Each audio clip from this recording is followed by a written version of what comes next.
Hi everybody, welcome back to the channel. I'm Jim, and I'm on my way to yet another library sale. This is the Media Public Library in Media, Pennsylvania in Delaware County, also known as Delco. Hopefully you're getting a little bit of a peek at the fall color here in the car windows, and we're getting close to peak. A lot of color now starting to show up, but we probably have 3-4 weeks of good color still to go. And it's a nice day for a drive. It's a beautiful Saturday, and I'm on Providence Road heading up towards Media. Don't know what I'll find at this library sale. I went last spring. What was it, around April? I did a video on it, and I did not find a lot of CDs, but I found some good books. And I went on the second or third day of the sale. I think it was the second day of the sale. Today is the first day of the sale, so I'm expecting more crowds. Maybe the morning rush has passed. I don't know what I'm in store for, but I'm excited to see what they have that's less picked over than the day that I went. And I'll try to limit my budget, but you've got to be ready. You've got to be ready to pounce on things when they emerge. So in other news, I finally got back to podcasting. I have a podcast I do with an old high school friend, Dave, and it's called Tabula Rasa. And I mention it here because our latest episode has a little bit to do with reading, and I said that I had some thoughts about reading that I wanted to share, and I'll try to riff on that as I get closer to town here.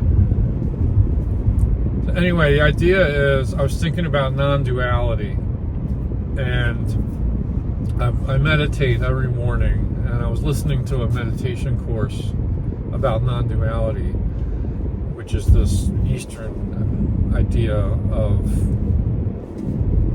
non-attachment. Like your ego is not the stable self that you think it is. There's a true self that's behind that ego, or beyond that ego, or that encompasses that ego, or it could be a non-self, more of a Buddhist notion. I think they call it anatman. It's either atman for the true self or anatman. Hope I'm getting this right. No expert in it. There are elements of that notion in some Western philosophy. I think of Spinoza comes to mind, and also Plotinus, the Neo-Platonist philosopher, with his concept of the one. And a lot of the mystical tradition too, in Christianity and Judaism, you can find this idea lurking about too. But anyway, so I was thinking about that, and I like this concept of no self or true self, and at the same time I'm pretty, like, I have a very strong sense of self. My ego, I feel, is pretty strong in terms of, like, my identity is stable and whatnot. So to think of the self as an illusion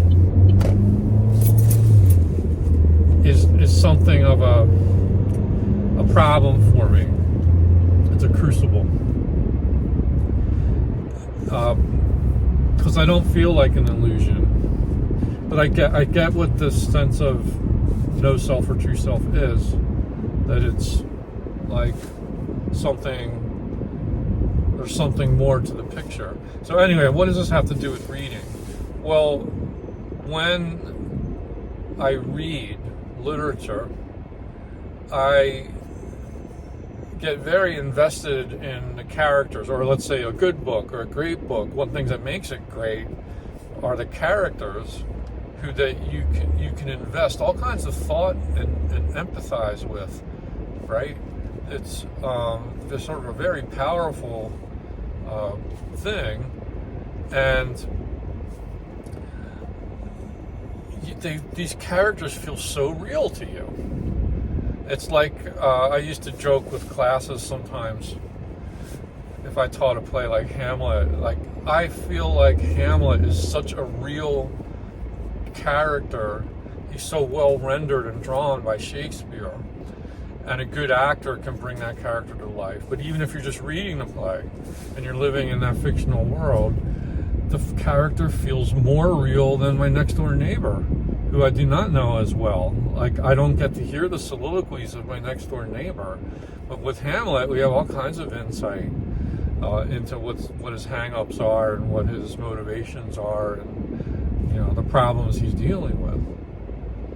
And so this put me in the mind of like, well, this is one way to think about true self or non-self, is when you read a book and you're invested in those characters have a reality, but they're not entirely true. They're not entirely real. They are illusions. They're made up. They're fictive. That's why we call it fiction. And yet they have a reality to them. So why is our self not any different from that? In that, yes, we have a reality. There's a certain level of truth to who we are, but we, to some extent, are also fictional. Or as Edgar Allan Poe put it, a dream within a dream. All right? And so in this podcast, we talk about these things.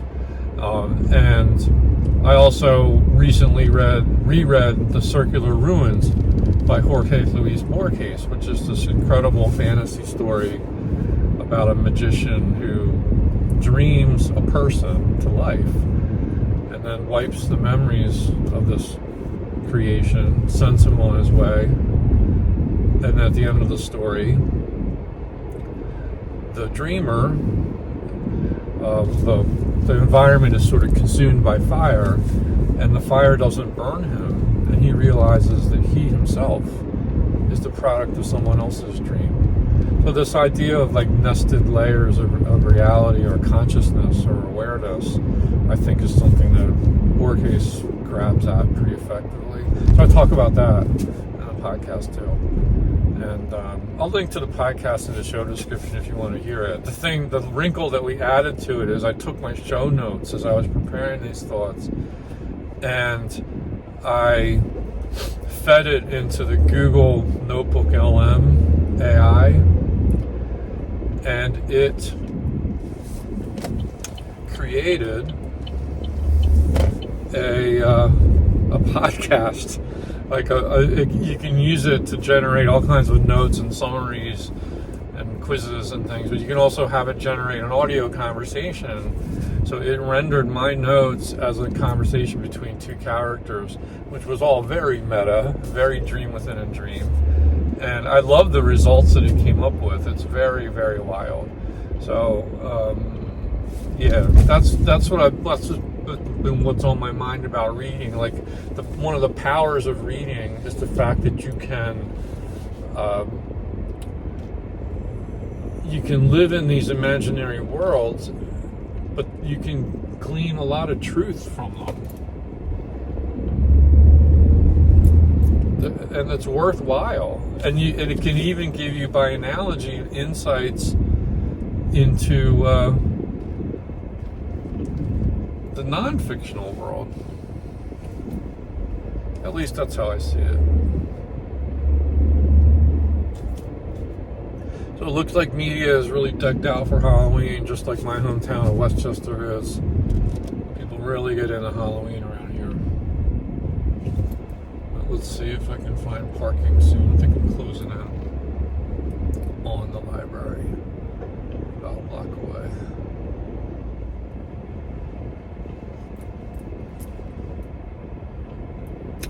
Actually, I'm kind of not not sure where I am.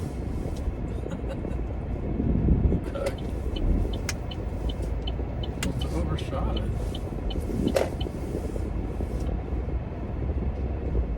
All right, I'm parked. I think I'm just around the corner from the library. Wish me luck. We'll see what we find. Okay, I'm back from the sale. They had some good things. I spent a total of $26, which was a little more than I wanted to spend, and I didn't get anything actually fantastic, but they added up. So let's go do the rundown, and I'll talk very briefly about this. Start with Charles Dickens' American Notes. That's Penguin Classics Edition. This is a book I have already read.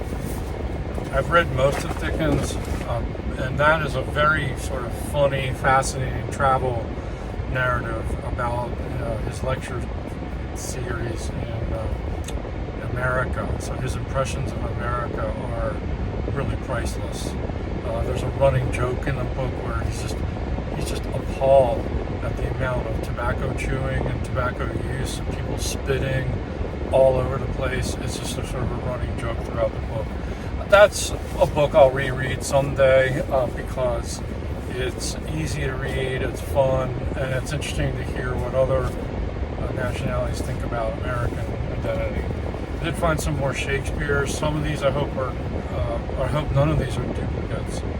I have Signet Classics, Antony and Cleopatra, As You Like It in the Signet Classics edition, Troilus and Cressida, Signet Classics, and any other Shakespeare, I think, yes, Coriolanus in the Pelican Shakespeare. I found Alexander Solzhenitsyn, One Day in the Life of Ivan Denisovich, and this, I have never read Solzhenitsyn. He's very much out of favor because of his politics or whatever, but didn't he win the Nobel Prize? I mean, he was really big when I was a kid growing up, and Cancer Award was a big book. Not a book I wanted to read, given the title, but it's probably a good book. This book is short, so I figure it'll give me a taste of him and his style, and if I like what I read, I'll start looking for other stuff by him. The Collected Stories of Richard Yates. This was a pretty good find, because I had a book of his short stories called 11 Kinds of Loneliness, which was just terrific. And I taught that book once or twice, and I've taught stories from that book several times. But the copy of the book I had just literally fell apart on me. The spine cracked, it was a paperback, and the spine cracked, and I'm sure I threw it out because it was just unusable. No one would even want it. But this has an introduction and awesome. So it's got the book Stories from 11 Kinds of Loneliness, but also Liars in Love, that collection, and the Uncollected Stories. So this was maybe one of the better finds. He is he's kind of famous for Revolutionary Road because that was turned into a film with DiCaprio and Kate Winslet. But and that was a good film. I haven't read the novel of it, but everything I've read by Yates so far I've liked, and I have a lot of his books on the shelf. He's on my TBR, sort of long-term TBR. But it's great to have all his short stories now. So yeah, I was really happy about that. Another Penguin classic, John Ruskin, Unto This Last and Other Writings, a Victorian writer on aesthetics and so forth. So he's an essay writer. Unto This Last is also a closely argued assault on the science of political economy which dominated the Victorian period. Yeah. Proust declared of Ruskin, "He will teach me, for is not he too in some degree the truth?" And Gandhi wrote, "Unto this last captured me and made me transform my life." Talk about some good blurbs. If you got Gandhi and Proust on your side, I think I better read this book soon. Wow. Okay. Another Penguin classic, Harriet Jacobs' Incidents in the Life of a Slave Girl, written by herself. A name I'm familiar with. She's been anthologized very heavily of late. and slave narratives in general interest me. I want to read more of them. And this would be, I think I might have read excerpts of this book before, but not the whole thing. It is rather marked up, but that's okay. It's nice to get it in a nice Penguin Classics with the cover. It'll be fun to read a woman's point of view on slavery from within. This was a one I just picked up on mass market, paperback size, with an introduction by Harold Bloom. Marius the Epicurean by Walter Pater. Walter Pater was a famous, he was British, right? Critic, and he wrote a lot about art and literature, and he's sort of associated with the Art for Art's Sake movement, if I remember correctly, helped to launch that. And this is a novel that he wrote that's set in ancient Rome during the reign of Marcus Aurelius. And it's really clean copy, like it's clearly never been read. It even has a little ad and sewn into it, found into it. So that'll be a good read eventually. Another Penguin classic, Sir Gawain and the Green Knight. This is a medieval 14th century unknown author, contemporary of Chaucer, who writes a very famous poem about the knight Sir Gawain and his ordeals. And I've read this in anthologies, but I don't think I have a book copy of this. And it's clean, it's got good notes, and it's not that long, so I picked it up. And then this was a modern library edition. Shelby Foote stars in their courses, the Gettysburg Campaign. So this is a nice hardcover with the dust jacket. Shelby Foote, I became acquainted with through the Civil War documentary of Ken Burns. He was one of the main spokespersons that just was in like every episode, and I loved his takes on the generals and the battles and the details of the war. And I know he's written like massive tomes on the Civil War, but this is more of like a sampling of it, and it's focused on my favorite battle of the Civil War, which is Gettysburg. I was a big Gettysburg buff growing up as a kid, and we visited there several times. It's not too long of a drive away from where we live, a few hours, but yeah, so that'll be fun to read actual prose. The last book I got was in French. I couldn't pass this up, even though I'll probably never read it. Proust, Du Côte de Chez Swann, Swann's Way by Marcel Proust in French. So yeah, and I'm not literally great with French, but if I ever just had like hours and hours of time and I wanted to, work on my French, who better to work on with it than Marcel Proust?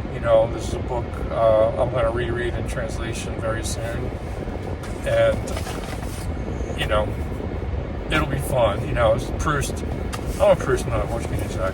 So anyway, that's it. The car's cooled off now. I think I'm really warmed up and sitting in the sunlight here on this beautiful fall day in October.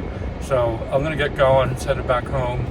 And if you have any comments about the books, weigh in the comments section. That's what this is all about. Get the conversation going. Thanks for watching.